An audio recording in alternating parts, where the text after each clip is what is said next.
ಬಿಸಿಲಿನ ತಾಪಕ್ಕೆ ನೀರು ಶೇಖರಣೆ ಮಾಡಿರುವ ಕೃಷಿ ಹೊಂಡದಲ್ಲಿ ಈಜಲು ಹೋದ 15 ವರ್ಷದ ಇಬ್ಬರು ಯುವಕರು ನೀರು ಪಾಲಾದ ಘಟನೆ ಇಂದು ನಡೆದಿದೆ. ಶಿಡ್ಲಘಟ್ಟ ತಾಲೂಕಿನ ಅಬ್ಲೂಡು ಗ್ರಾಮ ಪಂಚಾಯಿತಿ ವ್ಯಾಪ್ತಿಯ ಕೆಂಪನಹಳ್ಳಿ ಗ್ರಾಮದ ಸುಬ್ರಹ್ಮಣಿ ಗೌರಮ್ಮ ಅವರ 15 ವರ್ಷದ ಒಬ್ಬನೇ ಮಗ ನಿತಿನ್ ಕುಮಾರ್ ಹಾಗೂ ಅಂಗರೇಕನಹಳ್ಳಿ ಗ್ರಾಮದ ಹನುಮಂತಪ್ಪ ಹಾಗೂ ಪದ್ಮಾ ಅವರ ಮಗ 15 ವರ್ಷದ ಮಂಜುನಾಥ್ ಈ ಬಾರಿಗೆ SSLC ಪರೀಕ್ಷೆ ಬರೆದಿದ್ದ ಯುವಕರು ಮಂಜುನಾಥ್ ಎಂಬುವರಿಗೆ ಸೇರಿದ ಕೃಷಿ ಹೊಂಡದಲ್ಲಿ ಈಜಲು ಹೋದವರು ನೀರಿನಲ್ಲಿ ಮುಳುಗಿ ಪ್ರಾಣ ಕಳೆದುಕೊಂಡಿದ್ದಾರೆ.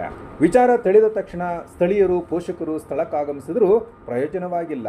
ಇಬ್ಬರು ಪ್ರಾಣ ಕಳೆದುಕೊಂಡಿದ್ದು ಎರಡೂ ಕುಟುಂಬದವರ ಆಕ್ರಂದನ ಮುಗಿಲು ಮುಟ್ಟಿತ್ತು. ಶವ ಪರೀಕ್ಷೆಗೂ ಸಹ ನೀಡದೆ ಪಟ್ಟು ಹಿಡಿದ ಕುಟುಂಬಸ್ಥರಿಗೆ ಪೊಲೀಸರು ಸಾಂತ್ವನ ಹೇಳಿ ಮೃತದೇಹವನ್ನು ಸಾರ್ವಜನಿಕ ಆಸ್ಪತ್ರೆಗೆ ರವಾನಿಸಿದ್ದಾರೆ.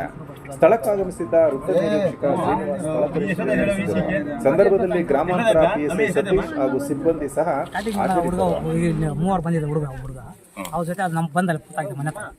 ಅವು ನಾವೆಲ್ಲ ಅವ್ರ ಹೆಂಗಸರು ನಾವು ಎಲ್ಲ ಓಡ್ಬಂದ್ವಿ. ಮತ್ತನೇ ಈಗ ಮೂವರು ಅಂತಂದ್ರಲ್ಲ, ಇಲ್ಲಿ ಇಬ್ಬರು ಬಂದ ಅಲ್ಲಿ ಬಂದು ವಿಚಾರ ಹೇಳಿದ್ದವ್ರು. ಈಗ ಇಬ್ಬರಲ್ಲಿ ಒಬ್ಬರು ಕೆಂಪನಹಳ್ಳಿ ಅಂತೀರಾ, ಇನ್ನೊಬ್ರು ಅದೇ ಅಂಗಡಿದಾಕ್ನಳ್ಳಿ ಒಬ್ರು.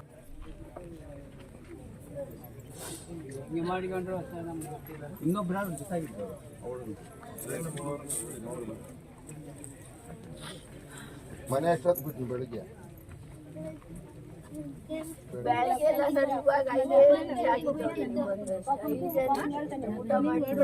ಯಾವರು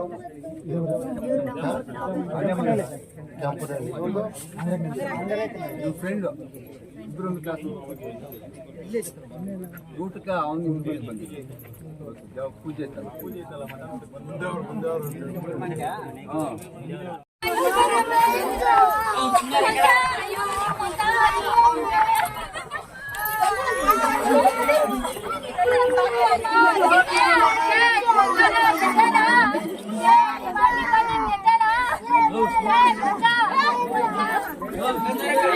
Hey,